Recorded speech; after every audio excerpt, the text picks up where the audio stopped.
On me posait la question au sujet d'une tendinite du psoas avec compression du nerf crural ici. Quels sont les exercices à faire? Alors, la tendinite du psoas, c'est un muscle qui va derrière la colonne vertébrale et il s'attache de ce côté-là. C'est pas très clair, mais en gros, il fait ça. Il vient juste là, ici, et il est en pont. Et donc le monsieur, il a mal soit à la tendinite du psoas, soit sur une compression du nerf radial. Il sait pas trop, mais ça lui parle aussi bien l'un que l'autre, parce qu'il a regardé les autres vidéos, il me dit, mais qu'est-ce que je peux faire ou quoi? Donc pour moi, la tendinite du psoas n'existe pas, c'est-à-dire que c'est qu'une conséquence d'autre chose. Donc on soigne autre chose et automatiquement on n'a plus de tendinite du psoas. Et bien pour la cruralgie, si c'est vraiment cruralgie isolée, c'est le même concept.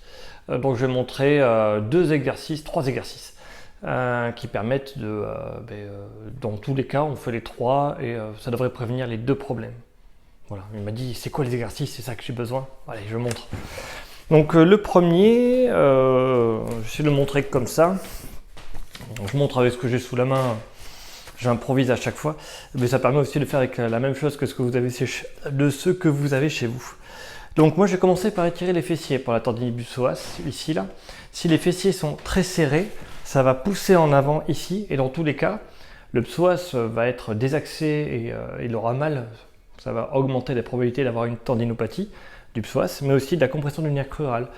Si la tête fémorale elle pousse devant ici là comme ça, l'échancrure dans lequel passe le nerf crural, elle sera plus petite et on peut avoir des compressions. Donc on va essayer de faire en sorte que ça aille mieux à cet endroit-là. Donc pour les fessiers, moi je ferai ça. Je mets le pied à 90 degrés, je fais avec ce que j'ai, je descends ici, voilà. Et là je descends le plus bas possible et ça va étirer mes fessiers. Je peux changer les axes en cherchant par là ou par là avec mon corps, là où ça tire le plus. Et là où ça tire le plus, je vais maintenir. Donc voilà, c'est un exercice qui est fort, ça c'est dur à faire et ça tire beaucoup. Pour ceux qui sont moins agiles, vous m'avez déjà vu faire cet étirement-là qui est plus simple, là, comme ça. Hop, là je tire ici, je pousse, ou je peux amener ma jambe vers moi, là je tire bien ici. Pareil, ça permet d'étirer les fessiers, donc ça c'est pas trop mal.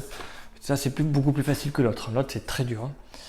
Et après on a dit, j'avais dit quoi? Étirement. Ah oui, donc on va relâcher les fessiers, ici. Automatiquement les deux problèmes vont être moins importants. On va faire après l'étirement du dos en rotation au sol. Alors je montre vite fait, parce que c'est quelque chose que j'ai montré à de maintes reprises. Je vais mettre ça là. Hop là. Donc pour étirer, je vais faire comme ça. Je vais ici. Et je vais lever les genoux, les faire chuter d'un côté. C'est ce côté que je veux étirer. Je vais étirer mon dos, je passe mon pied par-dessus là. Je ne sais pas si on voit bien l'image. Hop, je me recule un petit peu. Voilà. Et là, avec ça, je vais aller chercher de l'autre côté. Et là, je vais tirer mon dos ici.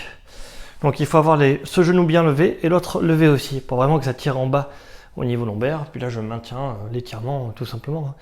Et donc là, je vais tirer mon dos. Et pareil, parce que si ma statique de dos, si mon dos est trop serré, je peux déstabiliser mon bassin, contracter mes fessiers. Dans tous les cas, j'aurai besoin de ça. Hop là. Tant que j'y suis, je vais vous montrer un dernier étirement, c'est pour étirer les adducteurs. Donc pour étirer les adducteurs, il faut faire quoi? Il faut faire ça. Hop. Il faut écarter le plus possible ici. Prendre une position un peu antérieure, j'écarte et puis je vais en arrière. Et ça va tirer vraiment là très proche du testicule, pour ceux qui en ont, pour les autres, débrouillez-vous. C'est vraiment là, à cet endroit-là. Et là, je vais tenir comme tous les étirements 3 minutes, attendre que ça passe. Hop là. Je sais pas s'il me manque du temps, parce que j'essaie de ne pas faire des vidéos trop longues. J'ai tendance à raconter trop de choses. Après, les gens ne regardent pas, il n'y a que moi qui regarde la vidéo. Mais j'ai quand même terminé sur un dernier truc, c'est les techniques viscérales, ici là.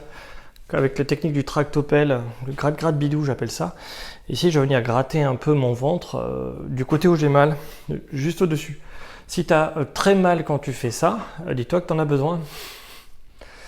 Mais j'ai d'autres vidéos qui en parlent, alors je te laisse voir. Voilà, avec ces quelques exercices, étirement des adducteurs, étirement des fessiers, étirement lombaire, du gratte-gratte bidou, tu vas facilement pouvoir voir un peu d'où vient ton problème ici et qu'est-ce qu'il faut faire pour le soigner.